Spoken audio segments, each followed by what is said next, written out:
What's up, YouTube friends? Now recently I realized that most of our pot holders are garbage and just need to go to the dump. The other day when I was taking a pizza out of the oven, I grabbed an old one that we've had for years and burnt my finger. So I decided that I was going to make some new pot holders. So today I'm going to show you how to make these very fast and very easy pot holders. They only have 2 seams and you can do them 2 different ways. Personally, my favorite are the triangles, but I'll show you how fast and easy they are to whip up next.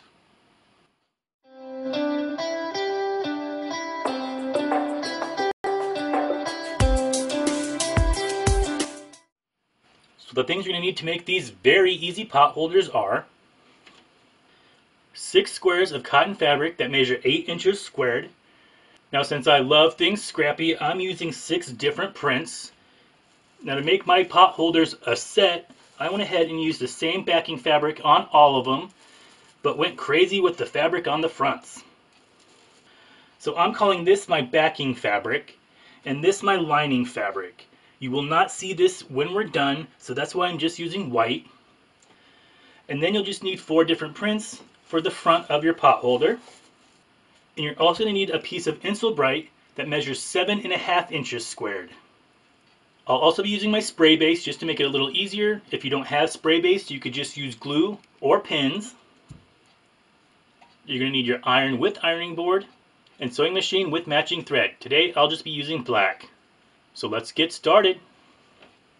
So the first thing that you're going to want to do is grab your backing piece and your lining piece and your Insulbright. So now I'm just going to take this box. It actually came from the Missouri Star Quilt Company. Thanks, Jenny. I'm going to take my lining fabric and I'm going to place it down in my box. And with my spray base, I'm going to spray my fabric.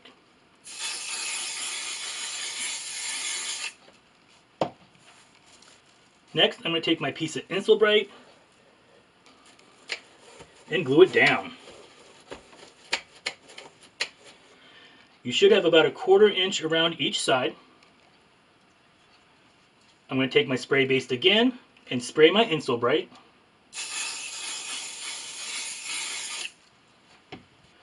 Then I'm just going to take my backing fabric and line it up over that.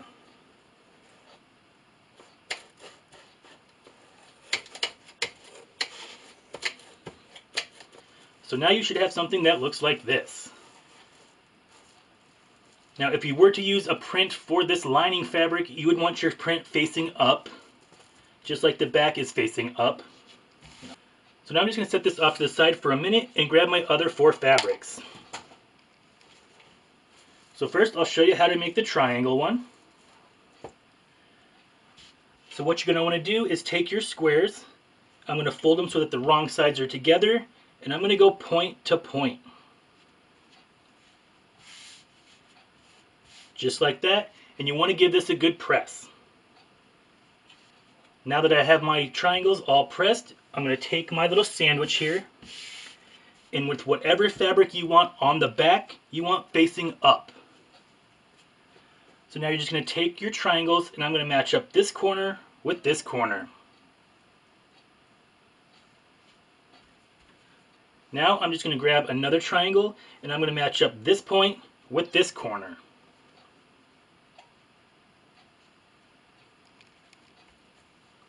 Grab another triangle and keep matching up your points.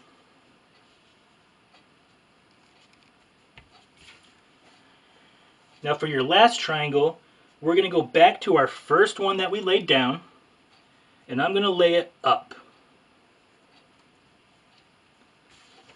And then just match your last corner. Just like that, and go ahead and fold this back down. And now just to keep everything in place, I'm going to take my Wonder Clips and I'm going to clip all the layers together.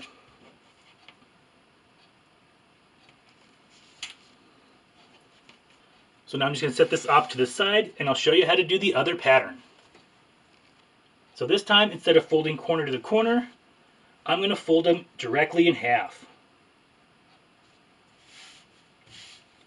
Just like this, and give it a press. And you want to do that to all 4 pieces.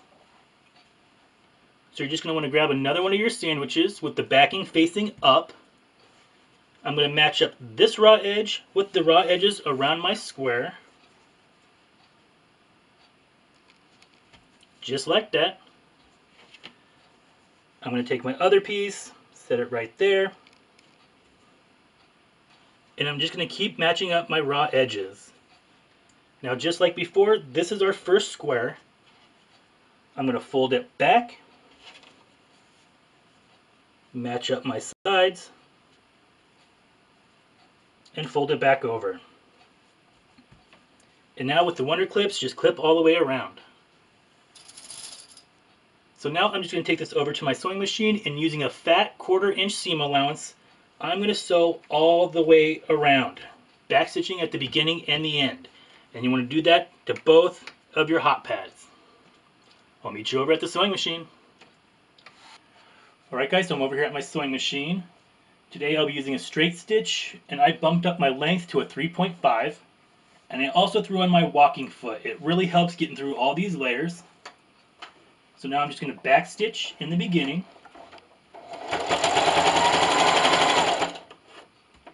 And just keep sewing.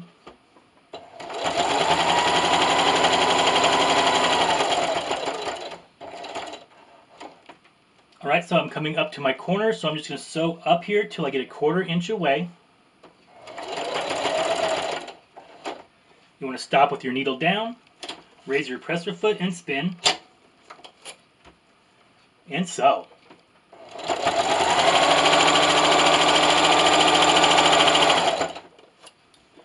So I'm coming up to right where I started and back stitch.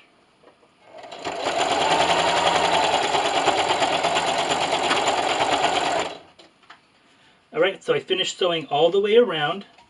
So now I'm just going to take my scissors here and I'm going to clip the corners, making sure you don't go through your threads.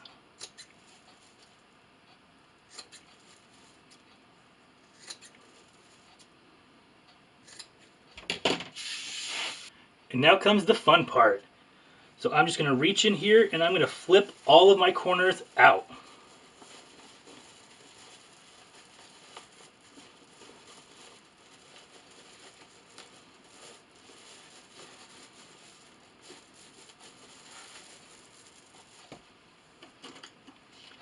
And using my bone folder or chopstick or something like that, I'm just going to poke out the corners and make sure they're nice and sharp. Alright guys, so you should have something that looks like this. So now I'm just going to give it a good press. I like to start from the back first. And I do have my steam on. So now from the front, all I like to do is kind of sweep into the middle.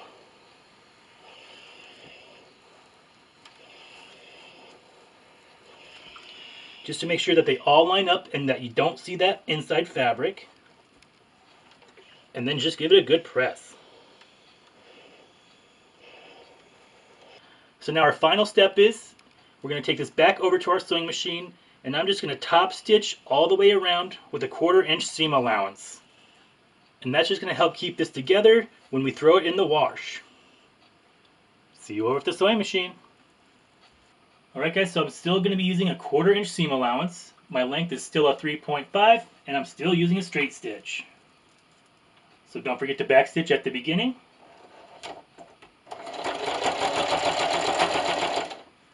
And just keep sewing.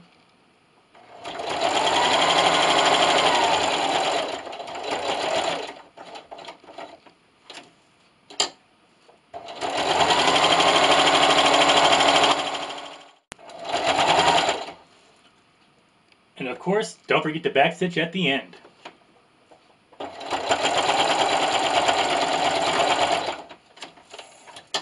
Now just like that, our Scrappy pot holders are finished. And I have a nice new set of matching pot holders. Now you could use any fabric you want or coordinate to your kitchen, but I like things extra scrappy. And this is a perfect stash buster project. Now I like to store all my scrap pieces in totes. This is my big pieces. And all I did was go through here, pull out 6 random different fabrics without any rhyme or reason.